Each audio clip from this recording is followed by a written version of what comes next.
It looks like a fairly So empty is room. Earl- No offense Earl to the there? guys that are there, but is everybody else in a meeting?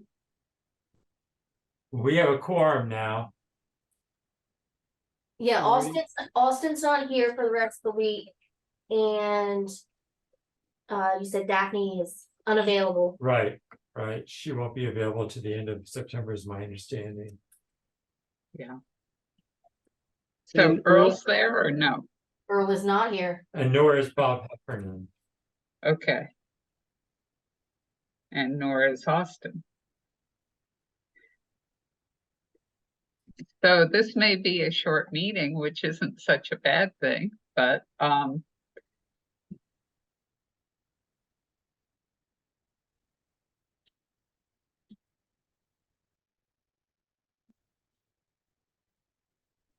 I think it was a visit to Berlin, the whole sequencing batch reactor technology.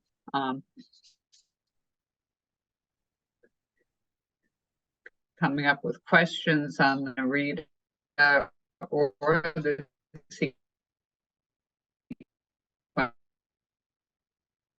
She doesn't have very good service. Yeah, I gotta say, I'm having trouble getting every word that Barbara's saying. We are too. And she's frozen on the screen.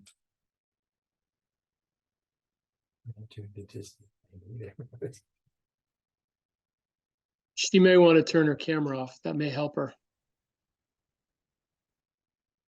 Barbara, can you hear us?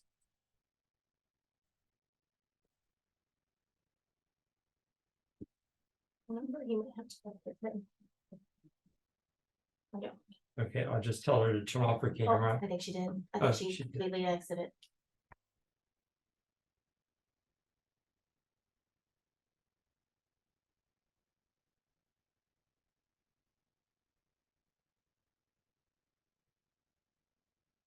I suggest that she Oh. turn. Can you unmute Barbara?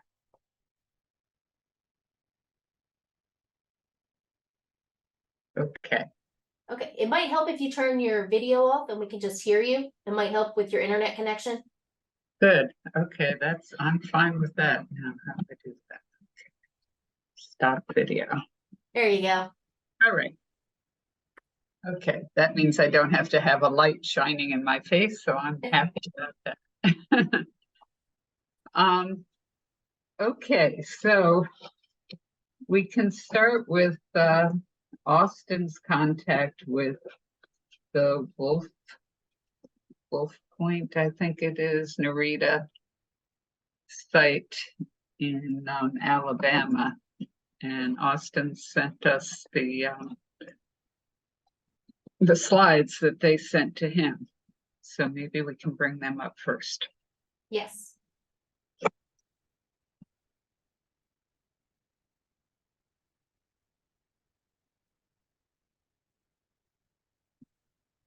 Okay. Okay, good.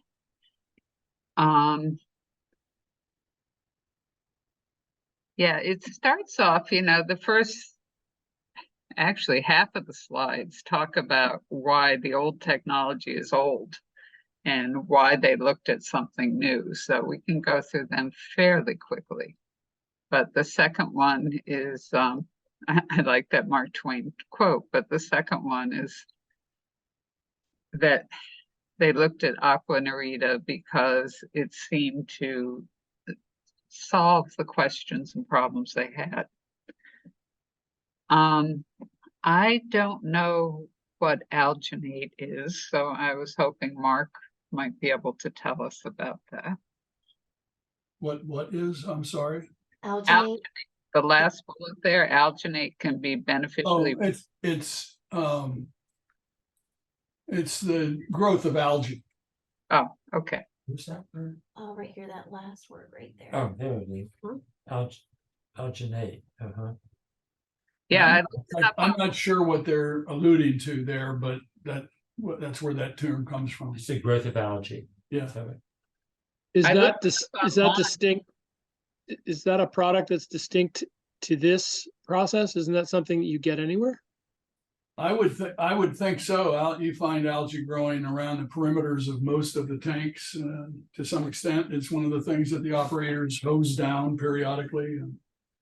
But they may have something more specific in mind here for their process that I'm not aware of. Yeah. It's interesting.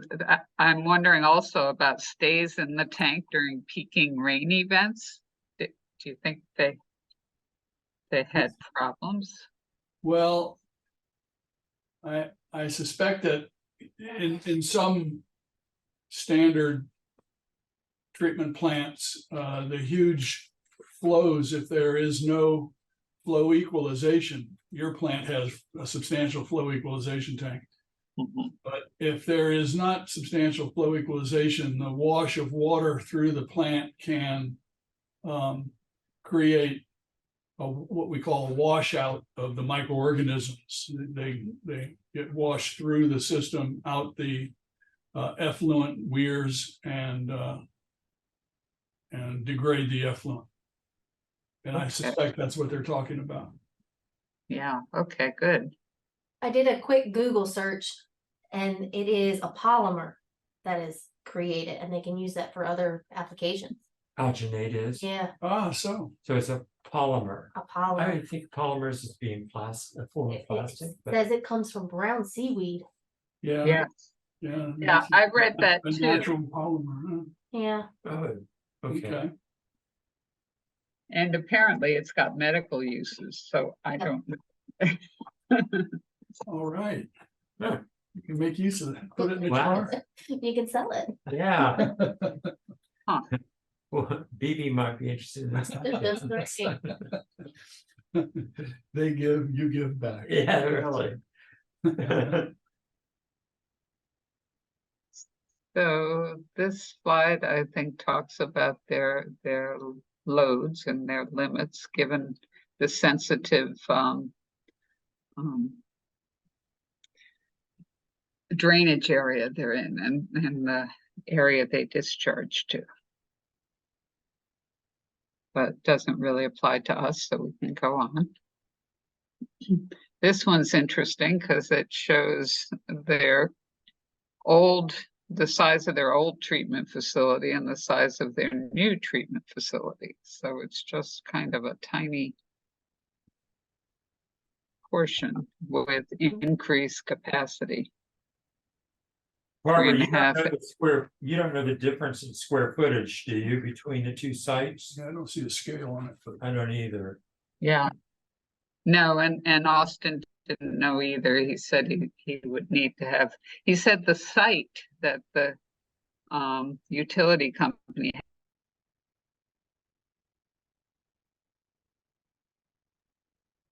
Are you still there? we lost you, Barbara. But if you look at the details in the map, it doesn't look like it'd be too far off of our plant. It might be a little bigger. Right. I think one way of finding out the size, of course, would be to go on Google Maps where you have a little scale at the That's lower true. and Good point. give you an idea of. Good point. Okay, but the capacity of the old plant, if I'm reading this correctly, was 2.0 million gallon MGT, correct?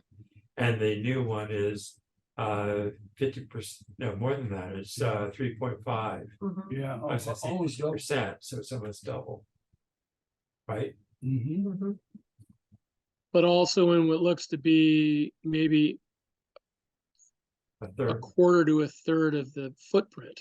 Yeah, exactly. That's pretty powerful. There's another photograph further back in the stack that shows the new plant. You can see the old plant to the side of it, gives you a good feel for the size of it. It's like it's taken from a drone or This something. one, right here. That one, yeah.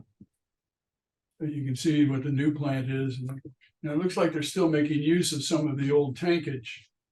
So the sludge handling part of the treatment plant, I suspect, is not quite in that small rectangle. where you see, where in the aerial photo, you see those 3 Nareda tanks. You don't see a lot of sludge handling equipment or tankage there, which is certainly necessary. And I look out to the left in that photograph, and you see out there, you still see some brown water, which is a possibility that they're using those tanks for sludge digesters. I don't know that.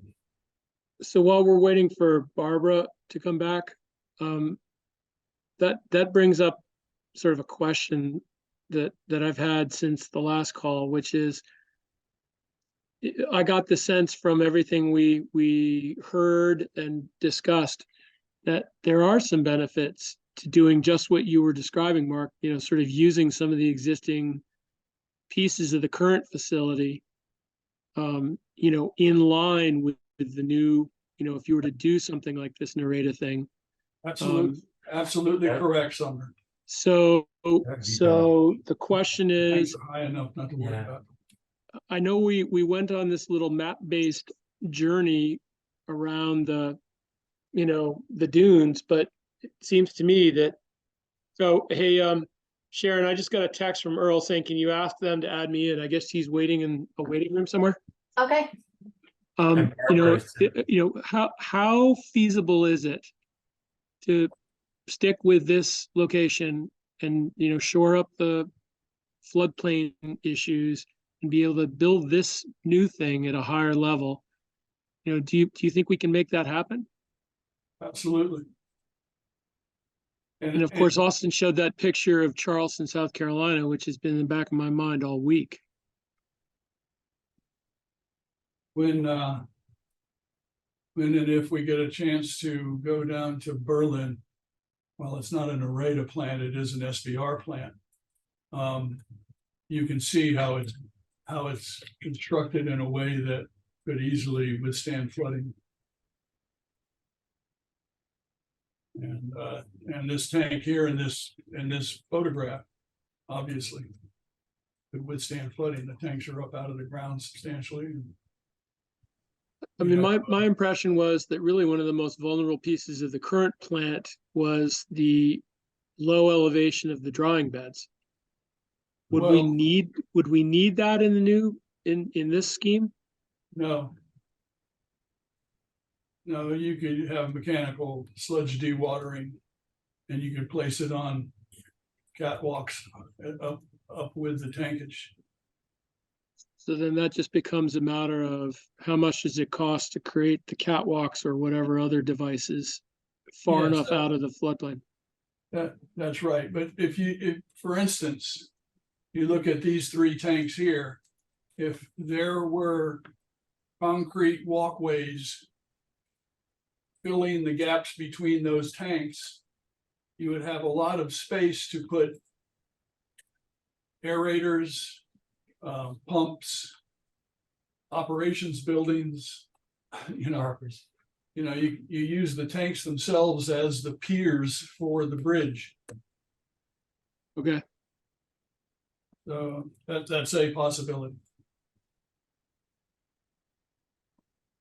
Yeah, I have to say though, I'm not sure that the BPW board would approve option 1.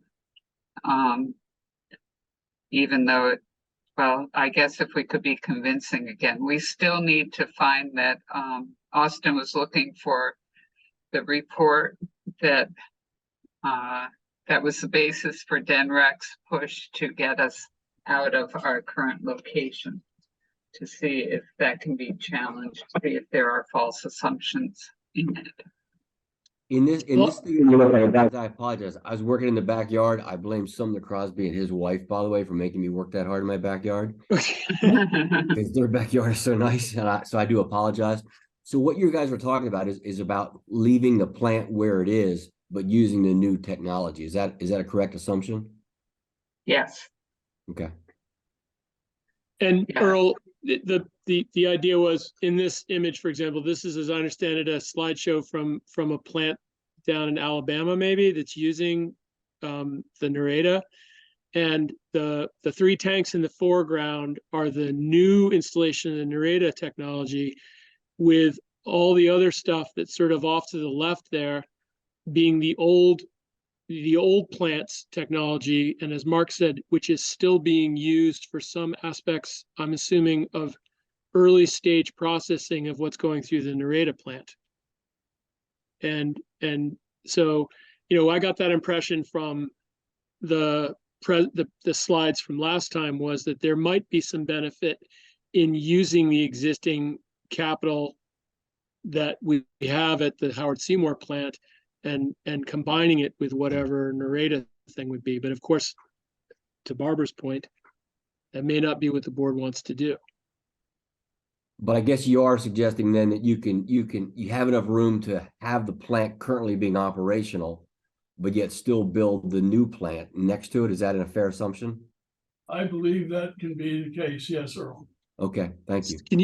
Can you go back to that slide that showed the footprint of the because I think that sort of helps answer Earl's question. I mean, my sense is that I don't really not intimately familiar with the facilities, but that's a really powerful graphic right there. Yeah. Yeah. It is. I don't disagree with that at all. So I don't think we're knocking anything out of the equation at this point. We will come to the board with recommendations at some point. So we still have a lot of exploration to do, but okay, so let's continue on. Where were we? Yeah, just one point. I don't know if Earl was still connecting, if he could hear, but I asked Mark some questions about, if we were to do something like what that graphic suggests you could do, could we make it work in terms of the floodplain and the elevations of the various things? I don't think we have all the answers, but I think there's a possibility. I'm not sure what that Still not worked If out. you had your choice between building that plant in what is currently a floodplain, or putting that plant over on the county side, which would you choose to do? Did we freeze again? Because it wasn't very much.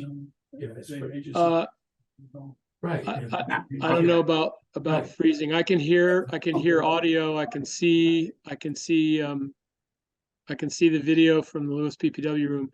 Earl, my sense is part of the answer to that comes down to cost. Comes down to how much it costs to find a new site and start from scratch versus retrofitting and adding to the existing plant. I don't have a sense of what those costs are. Maybe somebody else in the room does, but I mean, let me ask it a different way. If you had a choice between putting this new technology next to the current plant and then demolishing obviously parts of the old plant, or taking this technology and talking the county into using it on their side of the canal, which would you prefer? I might let some of the so I guess I would say it depends on some of the other factors. Like what where that site is, what the complicating factors are. I mean, from what I understand of the situation over at Wolf Neck right now, there seem to be a lot of question marks. I don't know what the possibility is for setting up on that facility. I mean, sure, it would be really nice not to have that facility in the floodplain. But so where they have land today, if you look at I think it's 4 different lagoons that they have, the thought is that one of those lagoons would be big enough for us to join them. That land has already been disturbed and piled up and everything else. So I don't know. I don't know that would be an issue at all. Spray irrigation, yes. Continue to farm it, possibly as well. But I think where that plant is in all of its configurations, anything that was there is probably no longer there, is my guess. It's probably true. Yeah, I agree with you, Earl. So I think really it comes down to you know, what does the agreement look like with the county and what are they willing to do and how much does it cost? So we can kind of put that question to the side for now, I think. Barbara, if I may, there's just one part to that question that I think, and I think everybody probably knows already. This type of treatment system could be placed at either location. Yes. But what we for the city of Lewes, we want to make sure that what they put at Wolf Point has as low an operational cost as possible, because that's what they are going to ask you to pay, not the capital cost. So, and I've said this before, you want to build a plant that you spend enough money on the capital side such that the operational costs are lower. And in the agreement that you end up having with the county, it's important for that concept to be foremost, in my opinion, in all of the negotiations. I mean, you know, and as an extreme example, they could put in a pot and boil all the water away and you pay for all the electricity to boil it. Or they could build a nice Nareda plant, have real good sludge handling capabilities, and a system that has low manpower needs, and then your operational costs are substantially lower, but it costs them more to build that. So there's going to be some trade-offs involved, of course. That's one of the reasons I brought up putting a wind turbine there, so that you pay that capital expenditure for a wind turbine, but you don't have the ongoing operational costs for it, because the electricity costs would be way, way, way down, if not zero. Yeah, I gotta say, when we went and did the tour at Wolf Neck, that was definitely something I was figuring should be done. I mean, obviously there would be sort of neighborhood political challenges with putting a windmill up there, but Right. sure did blow a lot the day that we were there. And I'm sure sure that there are did. plenty of days that there's a good Yeah. northeast wind coming off the water. Yeah. But you know, Earl, I think I mean, we were just talking about this technology. I think my sense is we're just trying to evaluate, sort of better understand this technology. I don't think anybody's married to one or the other sites. And I, at least, just don't have enough understanding of really where the limits are for what can and can't be done at Wolf Neck right now, and how definite we are with the county. I mean, I've got the impression, just building on what Mark just said, I've got the impression that I'm not really sure what the county's incentive would be to invest in the Nareda as opposed to what you guys, I guess, were sort of calling the plain vanilla program that they've used over and over again, you know, for the last 20, 30 years. But I really like the distinction that Mark just made. I hope we're not going to be boiling water, but I do like the idea if it can be done. I mean, I love the idea of a lower operational cost. Just watching the way this plant, our Howard Seymour plant, you know, the challenges of making that work and finding people to man it and so on. It's appealing to have a program that runs pretty well. All excellent points. Yes. Thank you, both of you. Okay, let's go on with this presentation that Austin sent us. So that just shows that, you know, there are efficiencies in the newer technology. Let's keep going.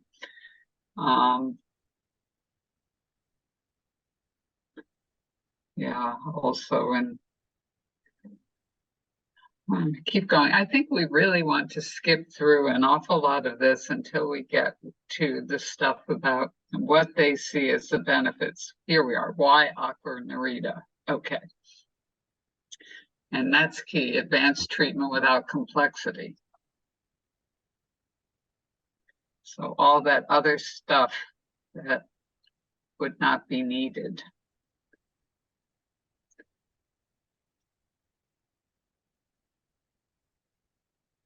Okay, and I think everyone's had a time to read that. It checks all the boxes. Better water quality, capacity improvement, lowest capital investment. Lowest capital investment should appeal to the county. And operating maintenance cost per gallon. Ease of operation. Enhanced settlability. Remote process monitoring, world-class equipment. I like that they said service and support as well as the equipment. And the process. I have personally dealt with aqua aerobics in my history with several different treatment plants, and that is true. They are very good at support. Good, okay. Next one. That, I guess what we're looking at there is how long it took them to get up to the size of granules that they wanted, because they did it in-house as opposed to buying from another plant and having it shipped Right. to start yeah, a fully loaded treatment plant. So we can go up to the next one. This is a nice one. The energy consumption way down as the daily flow increased. Do we have any idea what technology they're talking about on the other access there? Yeah, that was what I was wondering. I mean, and to further complicate it, you know, like the improved water quality, I mean, it may matter where they started, what their water quality parameters were, you know, how they relate to ours. Right, right. But no, we don't have any idea. Okay, next one. This was interesting, the storm resiliency, and they say it's very resilient to shock. Now, whether that includes shock from salinity, you know, which is a question that Mark raised last time, or whether it's just being overwhelmed by rainfall, we don't know. Just a question about that, given what Mark said a few minutes ago, I'm assuming that's all done by basically pausing the process Yes. during a storm. Is that correct? Well, sometimes you shunt the saline water or the incompatible water, whether it's some other kind of discharge that was put into the sewer system. You usually shunt that around your biological system so that so it's not upset. I think the point of the Nareda system is that because of the method by which they grow this biology, they can take a hit of bad stuff a little bit better than other activated sludge plants can. And I think that's because a lot of the biology is hidden inside these little balls, if you will, these tiny balls of biology that you know, just the outer surface gets hit with the importuned materials. So it's probably got some resilience in that regard. But if it were a long-term saline situation, for instance, that's going to kill all the biology. It's going to change change all the biology such that it doesn't operate correctly. It won't settle, and it won't remove the BOD and suspended solids that are coming in the plant, at least until you get it regrown to its correct proportions. Mark, a few minutes ago, you were talking about sort of influx of what I thought was fresh water, and I'm looking at this slide here, which is all about rainfall. Right. How would straight freshwater inundation, you know, just to the system, I mean, that maybe it's a combined sewer, I don't know what it is, but you know, would leave aside the saltwater component, Are there freshwater issues with, the radical changes in the inflow of volume of water affecting the Nareda? There's usually not a biological problem or a chemical problem in that regard. The problem is simply hydraulic. The treatment system is usually made to withstand a certain flow rate, and the size of the tanks that have the microbes settling in them, so you have clear water coming out, they're sized at a certain peak flow. And if that's exceeded, what happens, you have what's called a washing out of the biology, meaning that the bugs that you've been growing so tediously are getting washed into the effluent launders and leaving the plant. Just a physical hydraulic overload. It's not a chemical or biological problem. So do you manage that with storage at the front end? Yes, with equalization, or you size your reactors to withstand, your historic high rates. Okay. So there's different ways of going about it. It kind of is dependent on each area. Next one.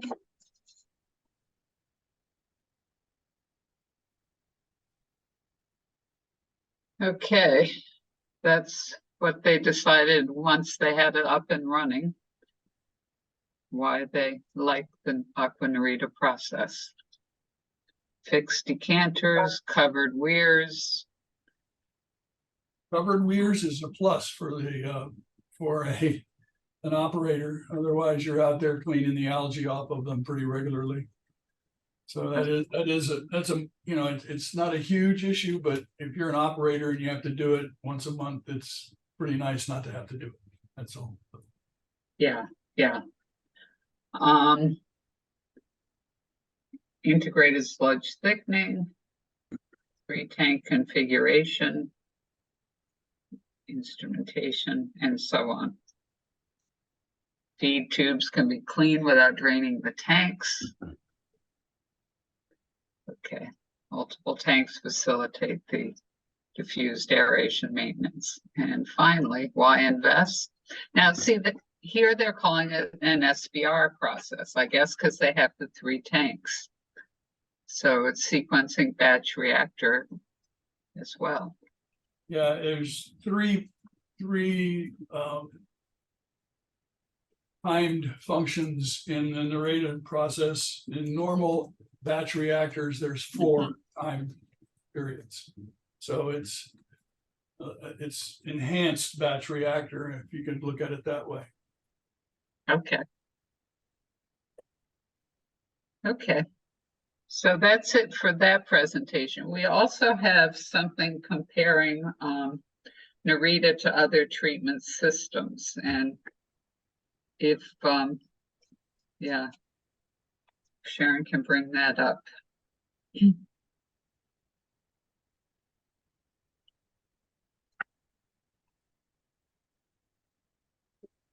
So MBR is what we have, right?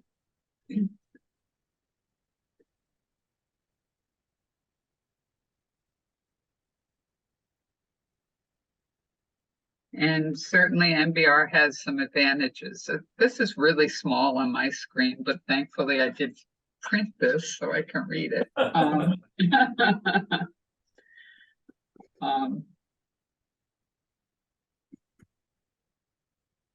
So MBR has the advantage of no suspended solids. And that microfiltration also takes out bacteria and viruses that might not otherwise be removed. But with it, of course, comes all the other problems of running an MBR plant. And I think what we're seeing from this comparison is that if we want effluent quality that is as good as what we have now, we'll probably need a polishing step. And they're saying it can be simple screens or filters. Yeah, with comparable effluent quality for base parameters like suspended solids, phosphorus, COD, and nitrogen. And they're also saying with polishing, you can also reuse the Narita effluent for irrigation purposes. Maybe even without polishing for that, but certainly to remove additional bacteria and viruses. Okay, BNR, activated sludge, is that, I don't know if that's what they're looking at. For Biological nutrient removal. yeah. And then they also compare with classical SBR. So should we go on to the classical SBR, or do you think the county is looking at biological nutrient removal? I imagine they're looking at biological nutrient removal. Okay, Your present treatment plant has biological nutrient removal to some extent. okay. Is that what the county uses in its other plants as well? I'm sorry, Earl, I didn't catch that. I'm sorry, is that technology the same technology that the county uses in other wastewater treatment plants as well? I believe it is, yes. Okay, because I know they're pretty consistent across the board. That's why I was asking. Right, Thank you. right. Yeah. And that's gonna be one of the reasons they're gonna want to stick with their own technology, if I could call it their own, rather than Narita without some real heavy pushback, which isn't necessarily a bad idea, but. Yeah. Okay, so that compares BNR to Narita technology. And it looks like Narita does a good job, certainly footprint, energy consumption, sludge production about the same, maybe less. MLSS in the reactor is higher. Is that good or bad? Mark, do you know? It's actually helpful as long as it doesn't impact the settling. When you have a lot of mixed liquor suspended solids in the reactor, and there's a continuous flow of water through a clarifier, too many bugs, too many mixed liquor suspended solids will have the propensity to escape over the weir with the clear water. But the Narita process, you have a very high mixed liquor suspended solids. However, it's very heavy and doesn't want to escape with the clean water. It settles very well. So that's why they're able to have such high numbers in the mixed liquor suspended solids. Having those high numbers also decreases the amount of sludge that you waste from the system to maintain the population of microorganisms.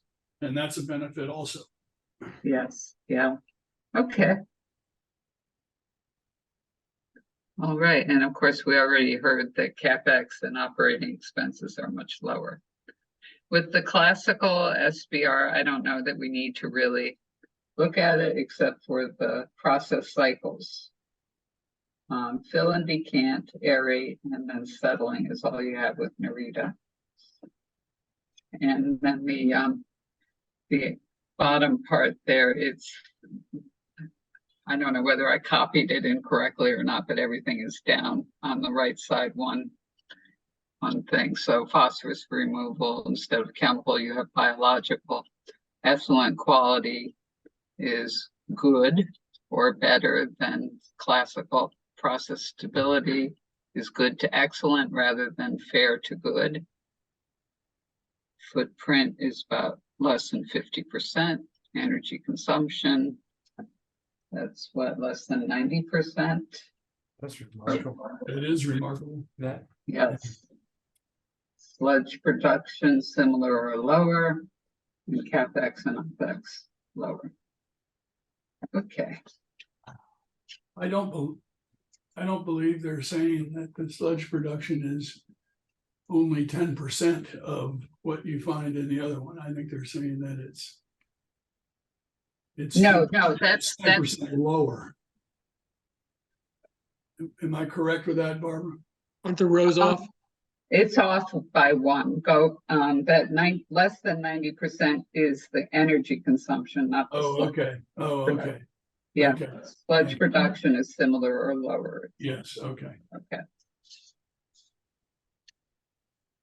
Okay, Actually, Barbara, so is the it- Barbara, this is is a there little a, technology, and yes, we will be meeting at some point with the narrator. But Sumner, you were saying something? I was just gonna ask the question, sorry, it's hard to do this remotely. The first two items in that list that has a slightly shifted set of columns, with the phosphorus removal and the effluent quality, particularly the phosphorus removal from, Mark or anybody else, what should we take from the chemical versus the biological values there? I'm assuming chemicals cost something. Right. Uh, And but produce. I don't. Go ahead. I'm sorry, Sumner, I didn't mean to interrupt. I was just saying, if you're adding chemicals, you're also adding weight to the sludge that is produced. So you usually use something like ferric chloride. Iron is the best way to get rid of phosphorus. You can bind up the phosphorus and get it to settle. But that also adds to your sludge production to some extent. So what percentage by weight would that chemical end up being in the final sludge you're trying to deal with? Oh, it's very small. Okay. It's, maybe 0.5%, or I'm guessing something very minor. But it is a cost for sure. Oh yeah, it is Yeah. a cost, and it is iron, so it's a weight also. If you're hauling sludge, every little ounce costs $1. So Okay. All right. with biological phosphorus removal, they're actually relying on the microbes, growing a certain type of microbe that likes to hold on to the phosphorus, and as well as the nitrogen removal too. But so it's a little bit better in that regard. Okay. We did have an assignment to come up with questions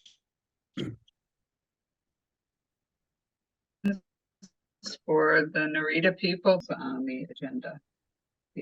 Mark, do you want to tell us about the batch reactor wastewater treatment system, and we can bring up the video. Yeah, the video is for the same manufacturing company, Batch Reactor, which I've been familiar with. Of course, I retired before they started with their Narita system. But I've got a couple of these SBRs in place, and they have a lot of the same attributes as the Narita system, in that they have a very small footprint, and they're good at removing nutrients without adding chemicals. However, you need one more tank than you would with the Narita system. The time functions are different for the SBR batch reactors. And so you can see that when Sharon runs this video, what I'm talking about, that it's a little bit different operation. I also want to point out that another company, Parkson, which is another reputable equipment company, has sequencing batch reactors. Also, they set up their equipment a little bit differently than Aqua Aerobics does.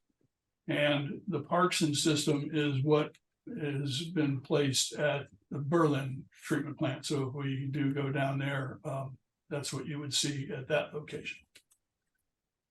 Okay. Okay.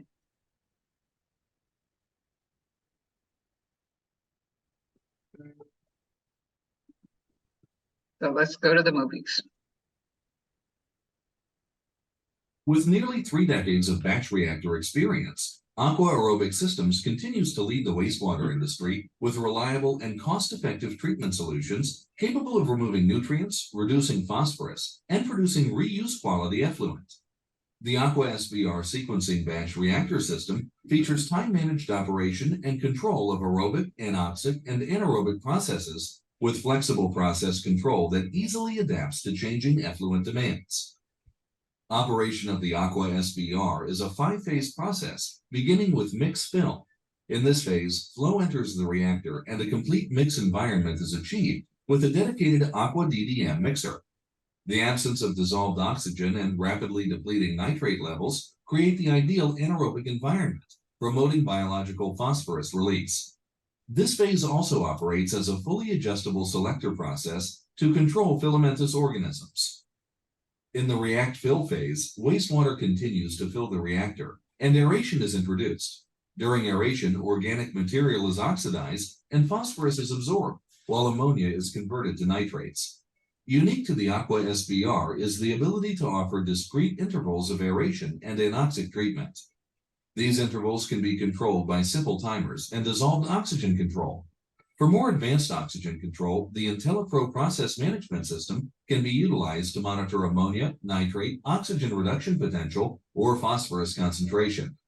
This advanced oxygen control module proactively adjusts oxygen levels based on changing conditions and delivers the exact amount of oxygen needed to the reactor at any given time. This is just one example of the IntelliPro system's process control capabilities. The Aqua SBR features a true batch reaction period, which is identified as the react phase. In this phase, the influent valve is closed as wastewater is diverted to a companion reactor or equalization basin. Mixing and aeration continue to further reduce pollutants in the absence of raw wastewater. The react phase offers a positive treatment barrier to ensure ultimate polishing of the wastewater prior to settling and discharge. In the settle phase, influent flow is terminated and mixing and aeration equipment are turned off. Ideal solids-liquid separation is achieved due to the quiescent environment, allowing the reactor to function as a perfect clarifier. As with all Aqua SBR treatment phases, operational flexibility allows the user to adjust the settling time to match the prevailing needs of the plant. Due to the batch feature of this process, the settle phase is unaffected by variations in flows that cause disruption to settling in conventional flow-through secondary clarifiers. The final phase of the Aqua SBR is the decant phase. At this stage of the process, the clarified water must be removed from the reactor, equally to the same volume that entered during the filling phases. Throughout the decant phase, influent flow is not allowed to enter the reactor, and the aeration and mixing equipment remains off. The robust design of the Aqua Aerobic decanter provides unequaled reliability in subsurface effluent withdrawal, with more than 3,000 units installed. Effluent quality is protected by 2 separate barriers, a stainless steel weir and a valve on the discharge pipe. This dual barrier prevents solids entry into the unit and further protects the system from solids discharge. To open the decanter, an electric actuator lowers the weir and the valve opens, allowing clear effluent to exit the system.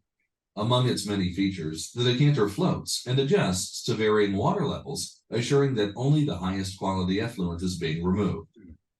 The decanter closes when level indicators determine a low water level set point has been reached. The discharge valve closes and the weir seals against the float, preventing any solids from entering the decanter during non-decant phases. In the final minutes of the decant phase, a small amount of excess biological solids will be removed or wasted to a sludge holding facility.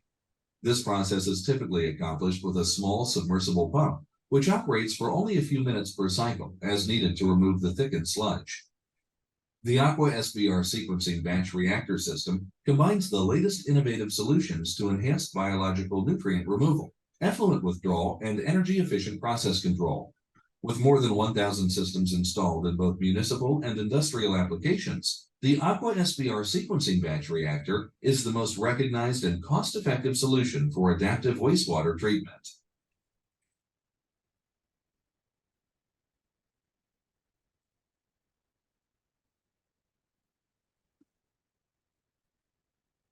How could you not love something with that kind of nice music? Okay.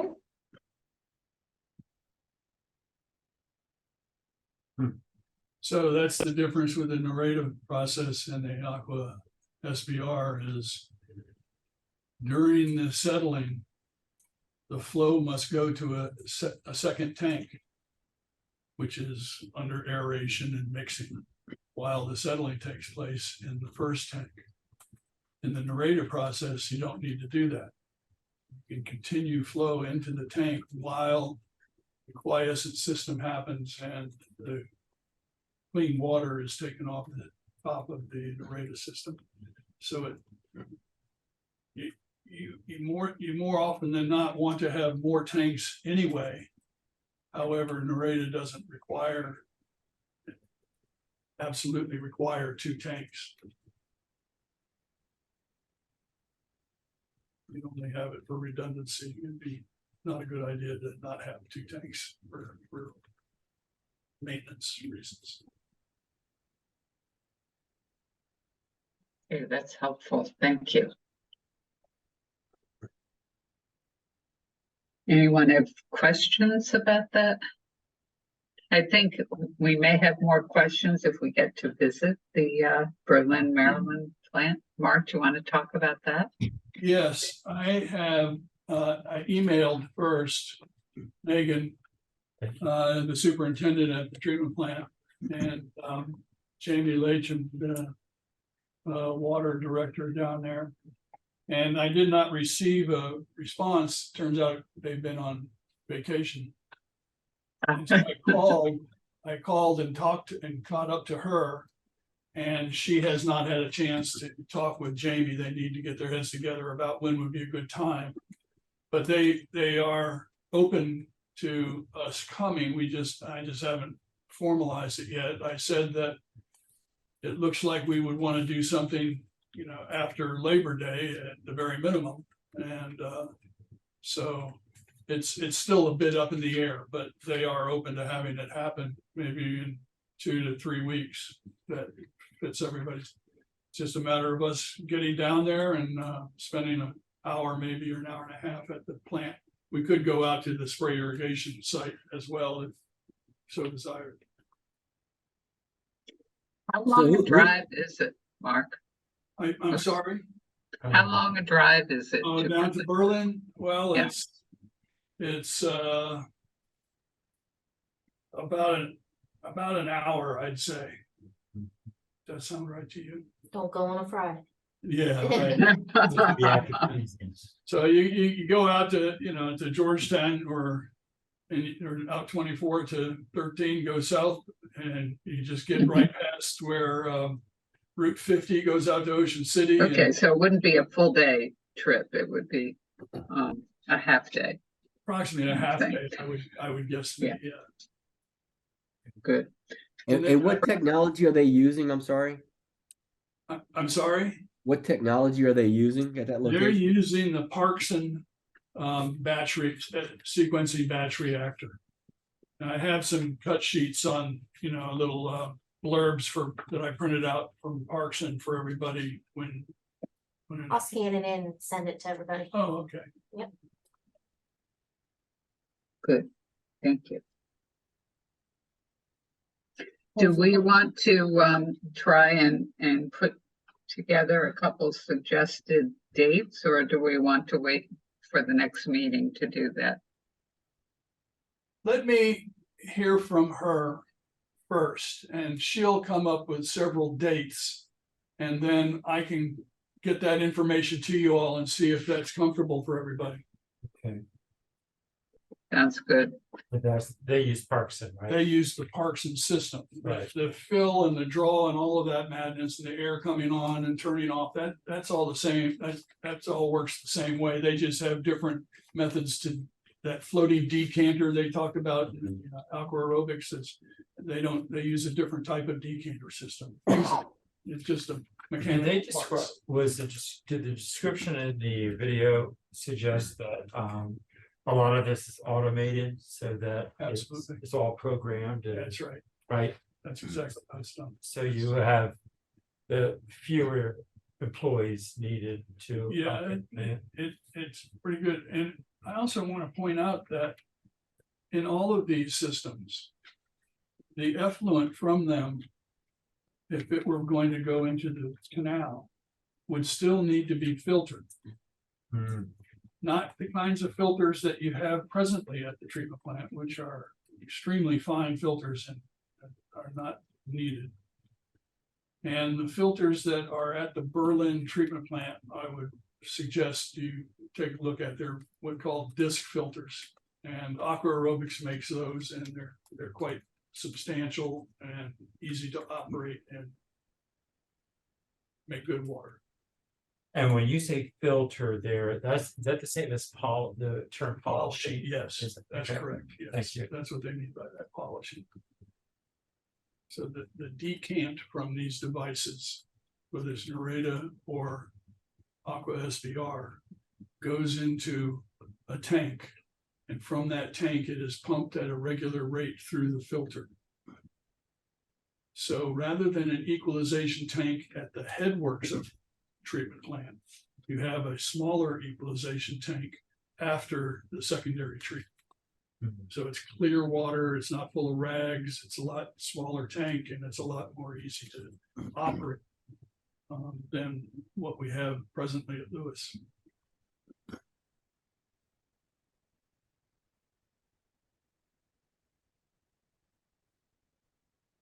Mark, I'm assuming the other value of looking at this plant is its footprint.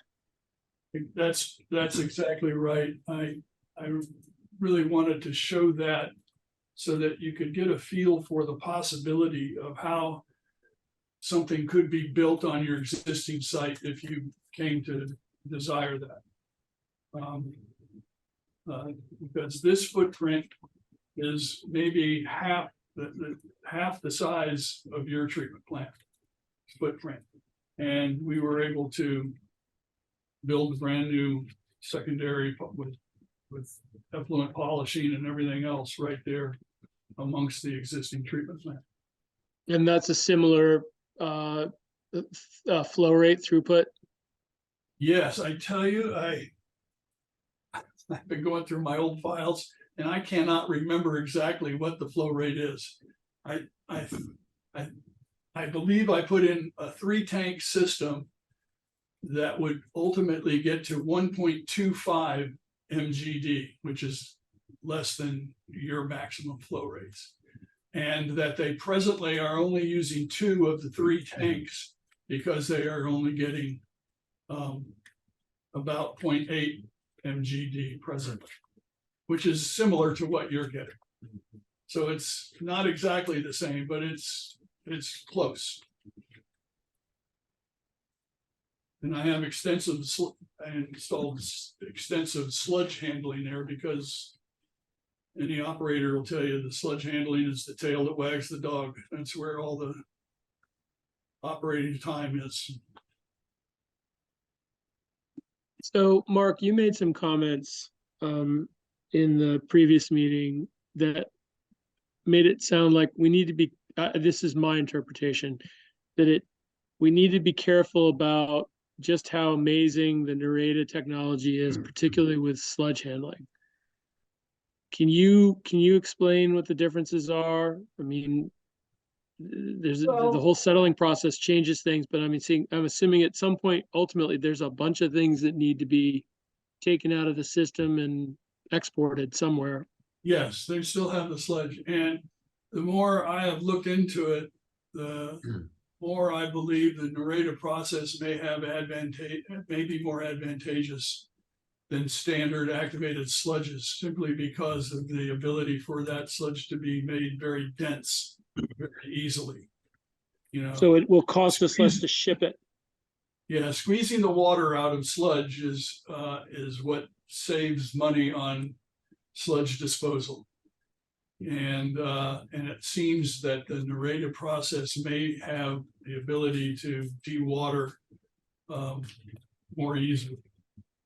And I don't know that for sure.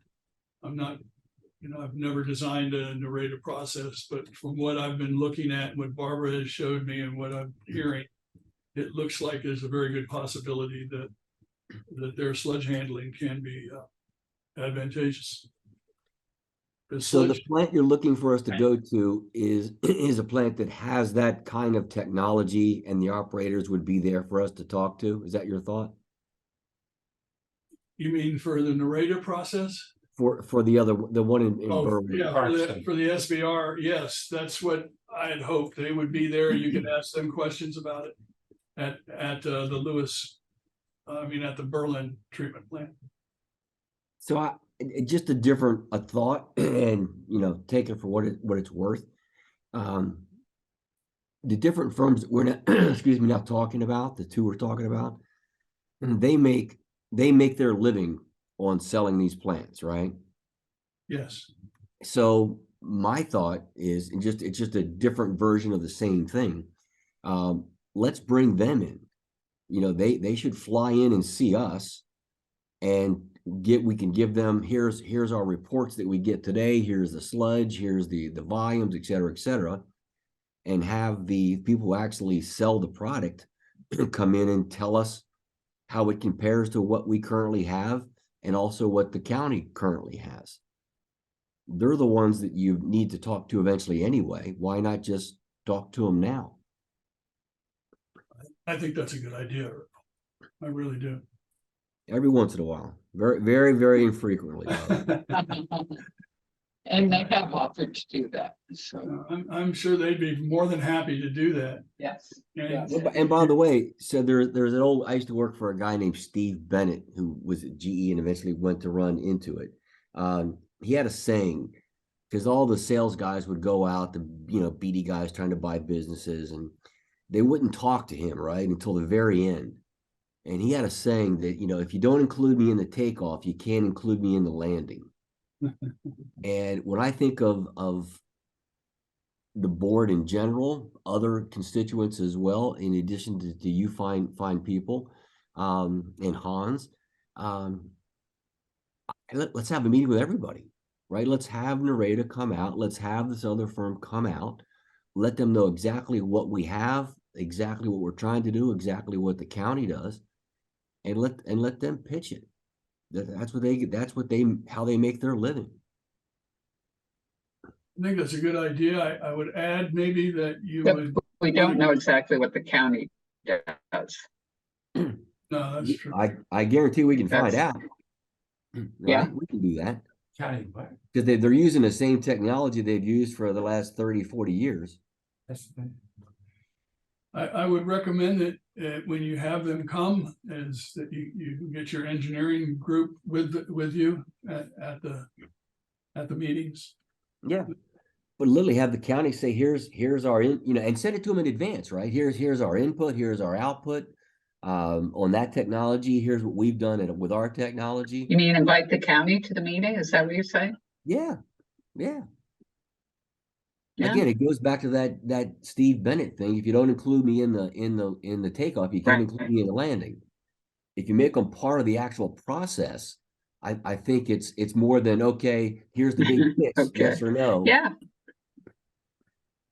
So, Earl and or anybody else, in every one of these slides that we've been looking at, and I think Earl's suggestion is an excellent one.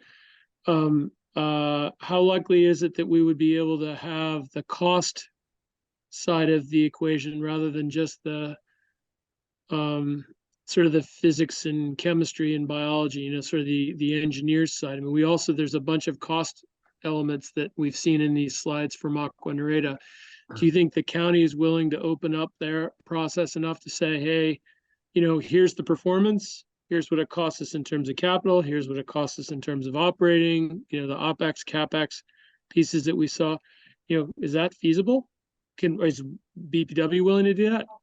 If they're asking us to join us, and I think I'm seeing Tim raising his hand as well, if they wouldn't do that, I think that'd be a bad signal. I agree with you, Earl. That'd be a reason for us not to go forward with any, with the county. well, they may put us off until they get their report back from GHD. And that would be legitimate because they don't know what the cost would be right now. Right? Yeah. Well, but they know what it costs them to do what they've been doing forever and always. Exactly. True, true. I mean, maybe I don't mean- know what it is. I mean, maybe it's in the documents. Everything that I saw from the GHG report sort of explained in detail what Lewes had, but it sort of left the county as a black box. Yes. I agree. But what that report that we could provide them means nothing to them, really. What we want to know about is, how does this water compare to what we have and what the county has? How does the cost to run it cost? Here's our nutrient levels, and here's their nutrient levels. And instead of this is as good or better, let's have math. Let's have the best math we can get to make the best decisions possible. Right. And I think one thing in the sort of the sales pitches we've seen so far, this Alabama slideshow that we just saw, it might very well be that the water quality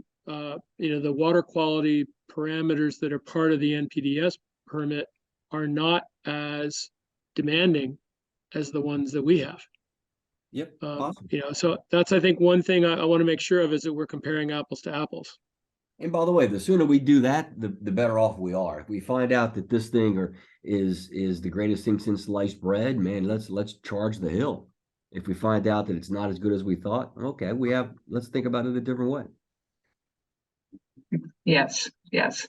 And so maybe that brings us to, well, no, we want to hear from Sumner first on the issue of possible discharge to the wetlands. And then we'll get to what our desired information from these vendors is, and what discharge levels we are currently meeting and want to continue to meet. So I've prepared a draft of that, but I need help with fleshing it out a bit. Okay, but first, Sumner. So Barbara, I'm looking forward to hearing about that. So I am sort of, I'm remote. I don't really have everything worked out yet. I haven't heard back from anybody. I'm wondering if there's value in talking to the university. In fact, a backyard resource.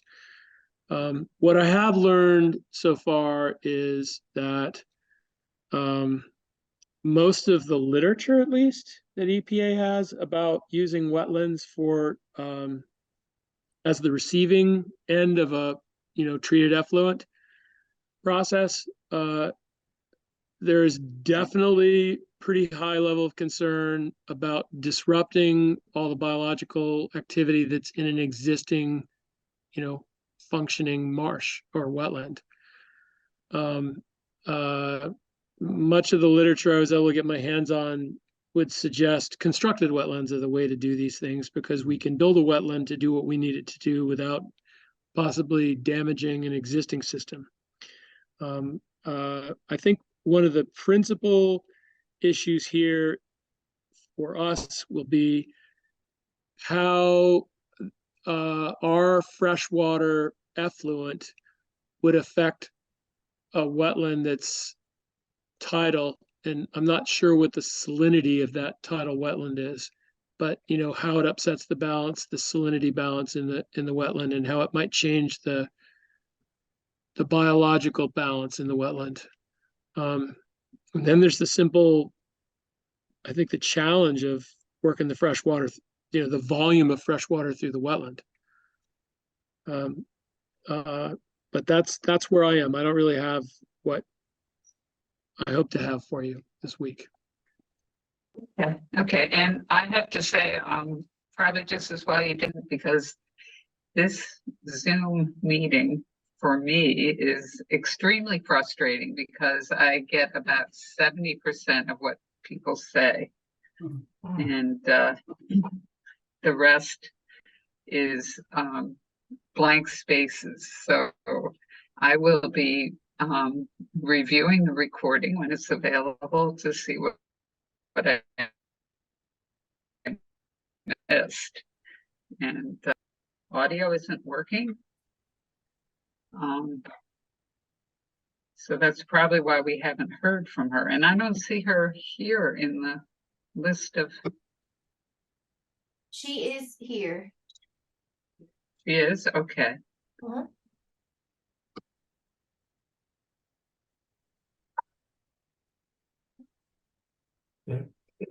She needs to unmute. Yeah.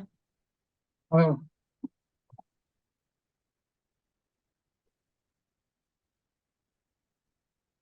damn, sending her a note. Can you, Should Donna be promoted? She is. She has to accept it. She never accepted it. oh. Send it again, maybe? Oh, said I think decline. I think she just did it. Oh, okay, Not, maybe not. Nope, still hasn't accepted it. okay.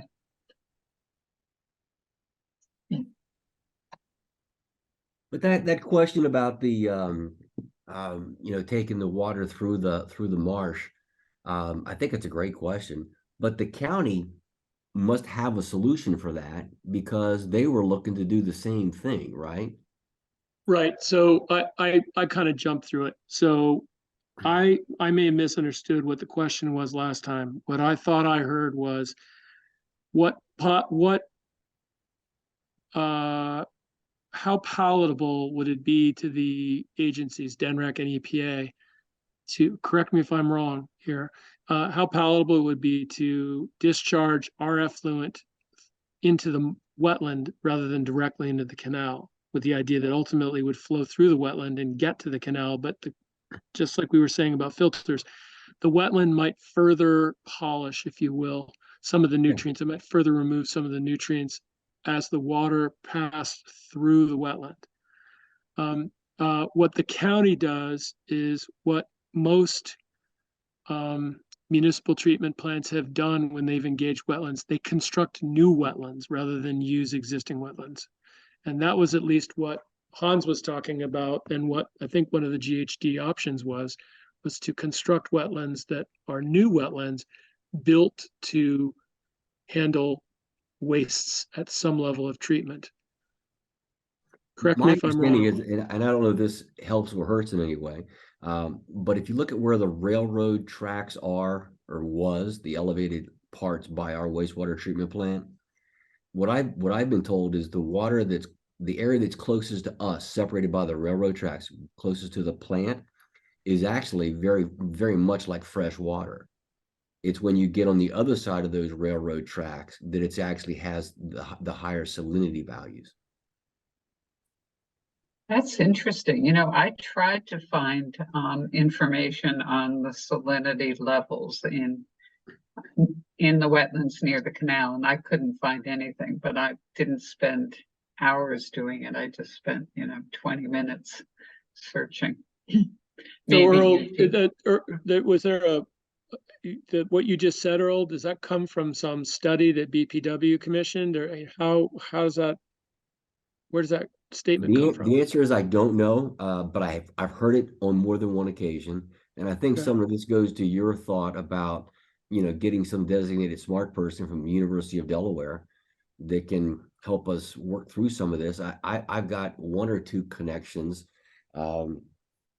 that might be able to help us as well, but I think we need to be able to have subject matter experts that fill in some spots for us that we just candidly don't have amongst ourselves. And I'm speaking more for me than other people. I mean, right. I think that we would want to lean on such experts to do this kind of thing. I think it can be very tricky. Everything that I've read in the last week suggests that it can be very tricky to work with existing wetlands. And it's not that they haven't happened. I read an EPA document from 1993 that gave 15 examples on a national level, but it prefaced its whole description of these 15 projects, and some of them are a lot larger than Lewes, by saying, the delicate balance of, I'm paraphrasing here, but the delicate balance of biology and hydrology, makes it a lot tougher to do what you want to do when you start dumping quantities of water into an existing wetland, versus creating a wetland whose sole purpose, or at least primary purpose, is to treat the effluent from sort of what we put in the canal to some even better situation before it goes out to the receiving water body. And by the way, it builds up the biology in this way or that way. I mean, there are a number of cities that have been employing these things using constructed wetlands. But it comes down to exactly the kinds of things that that Barbara was looking for. What is the situation? And that's why I asked you if there's a report. If we could get that might help. But I'll keep looking, but I think it would be nice to have some such subject matter experts. I am not that expert, I can tell you that. I'll reach out to a buddy of mine and see if he might be able to help us. But my question is this a distinction without a difference in that if we can do it, the county can probably do it. Therefore, we want the county to do it. We want to do it if we can do it. Is it a differentiator, or is it just a me too aspect? Well, so when the question was asked last week, what I took from what I heard implied in that question was there's a wetland that surrounds and sits between the Howard Seymour plant and the canal. Is there an opportunity to make use of that resource, which is right there? When you start getting into constructed wetlands, it becomes sort of the game that you're in when you're trying to find land for spray irrigation. You've got to have a big site of land to build a constructed wetland. And I know when we were out at Wolf Neck on the tour, some of us were talking with Hans, and at one point we were talking about constructed wetlands, and he sort of indicated some of the things that he had been thinking. Those wetlands don't exist right now. What he would imagine using is the polishing components under whichever option, 3B or whatever it was, which sounds like it's been perhaps put on permanent hold because of this archaeological stuff. But again, that was a constructed wetland. That was to be the creation of a new series of sort of terraced wetlands sitting next to the existing Wolf Neck spray irrigation site between there and the canal. That was my understanding. I get where you're going now. I understand. Thank you. I didn't get it initially. Yeah, so I mean, I think constructed wetlands are definitely a more accepted method because you design them from the beginning to do what you need them to do. To impose your set of design goals on an existing functioning, wetland is a little more challenging, and I think probably is a little more tricky with the agencies. Based on my preliminary research over the last week. And that's all I've got. I'm glad you're enjoying your vacation. Am I finally unmuted? This is Donna. Am I unmuted? Yes. Woohoo! So my only comment is that, we have a tidal wetland, and that is a totally different animal than a constructed wetland. And to change your discharge or construct in the tidal wetlands would be a permitting process that I don't know has been included in this study. Right, that was you said it much more succinctly. That was exactly what I was trying to say. I'm so glad you said that, Donna. But that's exactly what I was trying to say is that we have this existing tidal wetland. There may be some variation in the salinity from the portion that Earl was referring to that's between Savannah Road and the railroad bed versus the piece that's between the railroad bed and the Howard Seymour plant and the canal. But yes, there has to be some salinity gradient within that wetland. And yes, it's not a constructed wetland. It definitely offers a higher permitting hurdle, if you will, than constructing a new one. Agree. Yes. Okay, moving along. We need to wrap up pretty quickly, so let's take a quick look at the start of the questions we would have for a vendor. and our design needs, or at least as we understand them at this time. And I don't know how many of you looked at or did the assignment, but I did it, but it's very preliminary. My dog ate mine. So at the top, we have design parameters. I'm thinking we still want average daily flow of 1.75 million gallons per day, because that's what the GHD study looked at, and what I understand we're looking at getting from Sussex County in the agreement. Current discharge, of course, is to the Lewes Rehoboth Canal, and for purposes of evaluation, we would assume that. Our existing site is about 6 acres plus or minus, and we use the MBR process, and our influent is primarily household. So, and the other, that box below is taken from the GHD study, gives our permit limits and gives also 20 to 21 data in terms of discharges, quality, and volume.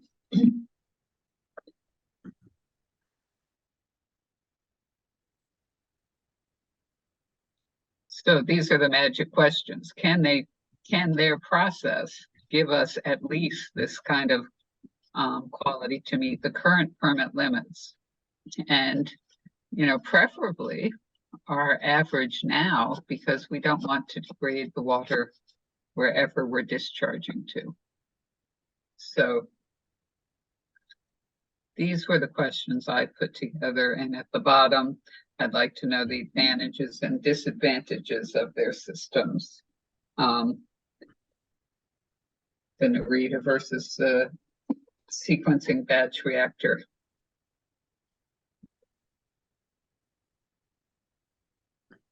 Barbara, just a couple comments. I think you did a great job. A couple comments on some of these questions. Question number 13, loading of reactors, must we grow our own AGS? I mean, I get the impression it's kind of a nice way to go if you've got the time. But this is not my field, but it just seems like, you know, home growing your own, as long as you've got the time to do that, is a worthwhile way to go. You know, Mark or anybody else have a different reaction? Not difficult to do. I missed part of what you said, Sumner, So yeah, you know what, I think it's probably because I speak fairly loudly, and I think it blows out the mic. By must we grow our own AGS, is that like the slide where you showed the calendar from January of 20 to maybe it was August of 20, and the decreasing, they were trying to get to a goal, and it took them the 7 or 8 months to get there using their own stock from their previous plant. Is that what you mean by growing your own? Yes, that's exactly what I mean. And I got the impression from some of the other literature that you shared before, I mean, it seems like that's a good way to go.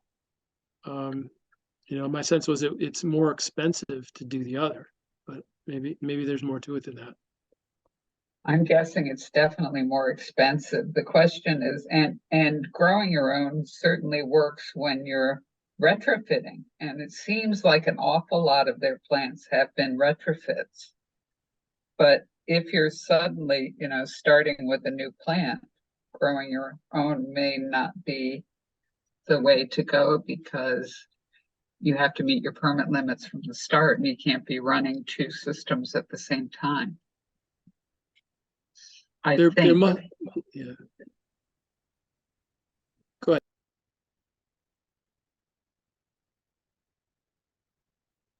Mark, were you going to say something?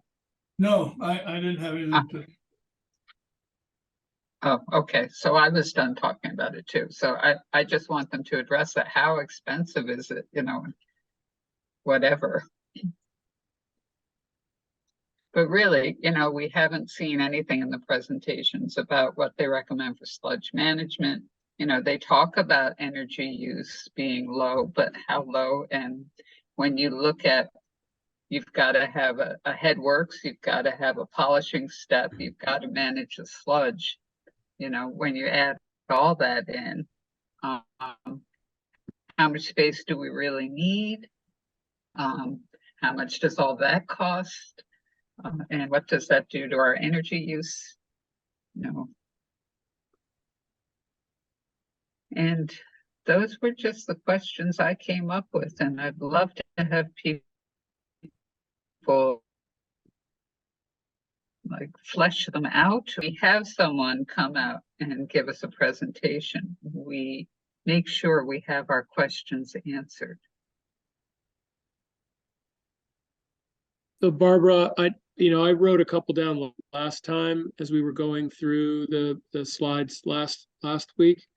Mhm. And we've talked a little bit about them today, but it seems to me this whole sort of claim about how it all works during storms, I think that's an important component for us. Mm. And I think that's, maybe in the provision of materials for the Nareda folks to be able to chew over before they come to us with a presentation is something that Mark has always talked about, sort of the worries about the saltwater intrusion into the system during high water events, or, other illustrations, other data that would help them understand the fluctuation in the inflows to our plant and how that may change the chemistry and the biology of the throughput of the plant. Those are very good questions. Sharon, can you add that? I didn't catch all of it, but maybe you can add Yes, that to yeah. the list. Okay. Yep, I have 'em. They talk about resiliency, but we want to know, what do they do about storm events? And to the point of the, again, I'm not an engineer, so I'm just thinking about it based on everything that's been said. The number 11, sludge management recommendations. I'm assuming the nature of the sludge is different. The composition of it is different than the typical vanilla plant would generate, right? I mean, based on what Mark was saying earlier, it's probably denser. But it Yes, also, and I'm based on, wondering, now a lot of our sludge goes to Sussex County, and would they be able to take this different kind of sludge and manage it for right, us? that was where I was headed. Mhm. It's just So, more that's concentration over volume, isn't it? Yeah, I think that'd be the case. I don't think it would be a problem for them to take the sludge. It's made up of the same kind of microorganisms. They're just denser in this Nareda system, it seems. Mhm. So it may be have the quote unquote dried sludge may have a higher sludge content and less water in it. But that's not a bad thing. It's easier to handle if that's the case.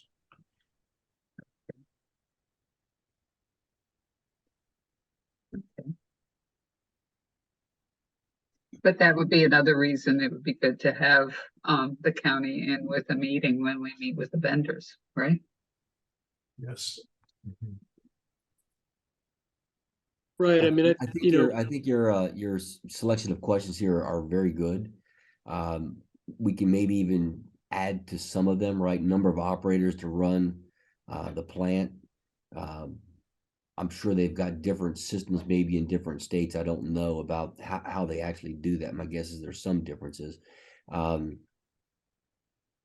Alabama plant, the supervisor there, they said they have 4 people do the operations, lab, maintenance, and then dewatering of sludge. And is there anybody there 24 hours a day, or are they just remote? It just kind of They did not specify. Supervisor. well, and of course, to Yes. Earl's question here. You know, Well, as a third party here, it seems like one of the challenges Okay. with our plant is finding qualified operators. Because of the design of our plant, it's hard to find people who are certified to work on our plant. How much easier, you know, what are the requirements for someone to work at a plant like this? Is it easier? You know, is it going to cost us less just because of the nature of the certification? And so on and so on. Yeah, good point. I know they provide training, but yeah, how often will they provide it if we have turnover kind of thing? Those are good questions, good And we should, additions. to just expand even on that, we should ask them, one of the questions would be, you know, you look up the Delaware code, right? Because we have certain requirements that we have to have here in Delaware. And we need to understand what those costs would be here for us, because it may require more or less operators.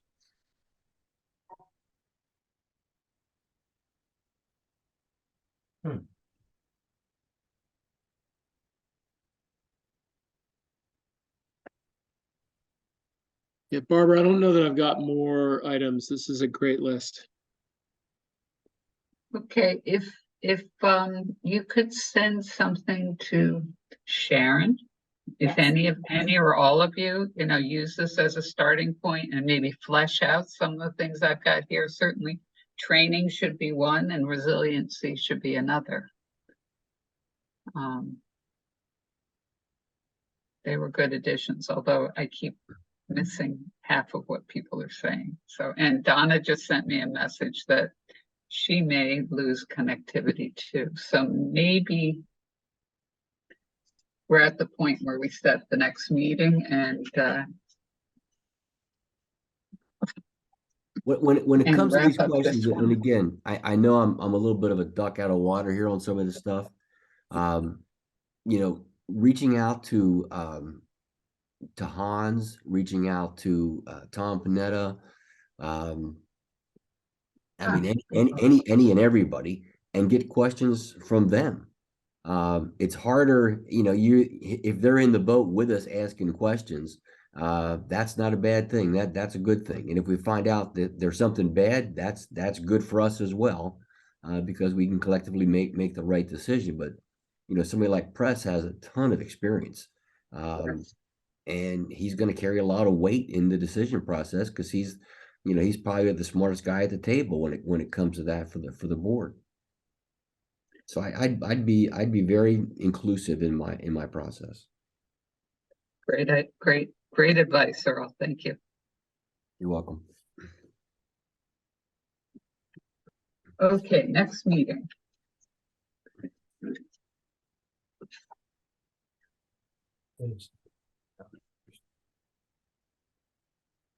When is Austin away, Sharon? When is he back? He will be back next week. But then he is gone the week of the 18th. So can we do something the week of the 11th? We can. Any day but Friday. When is the MCC workshop on the 11th, Tim? Do you know what time? No, I don't. We have a council meeting that evening. Oh, okay. Yeah, I'm surprised that there's a workshop. I don't have that on my calendar. Well, I could be wrong. I just wrote that down, but Okay. yeah. I don't have it, and I could be wrong too, you know, it's. Yeah. I would prefer not to have a commitment for this meeting on that Monday, the 11th.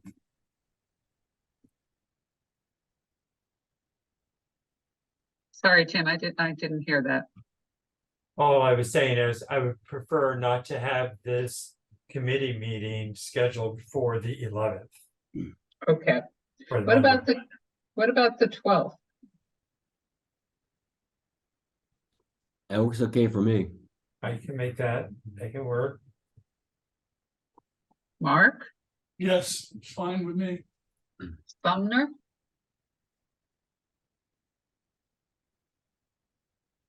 I'm Maybe- looking, hold on.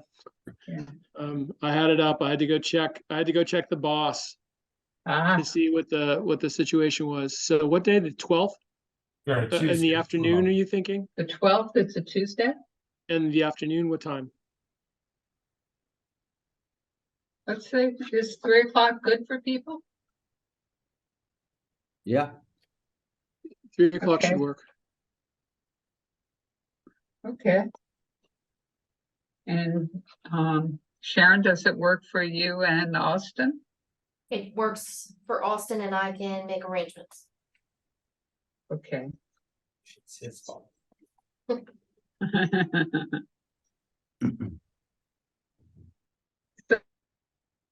So let's set that then. Sharon, would it be easier for you at 2:30 if with the kids? I would prefer earlier the better. Can we Anybody do- have a problem changing it to 14:30 to 2:30? that's fine. with me. I have no I'm- problem with that. It's fine. Okay Okay. with that. All right, sounds good. Can you send that out in a calendar? Yes, Thank you.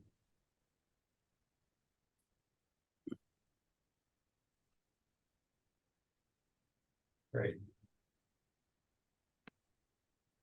Okay. Good.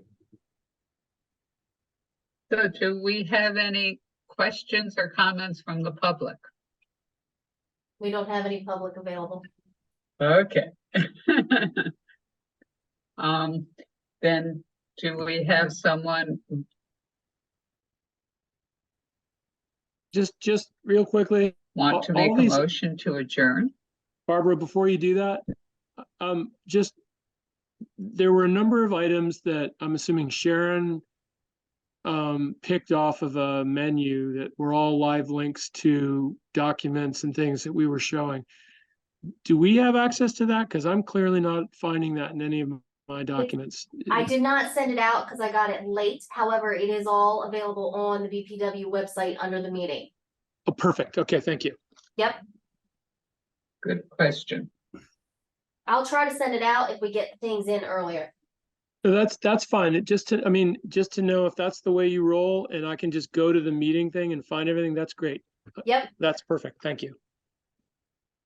And with that, I will make a motion to adjourn. And do we have a second? Second. All right, all in favor? Aye. Aye. Aye. thank you. Enjoy your vacations. Thank you. Meeting is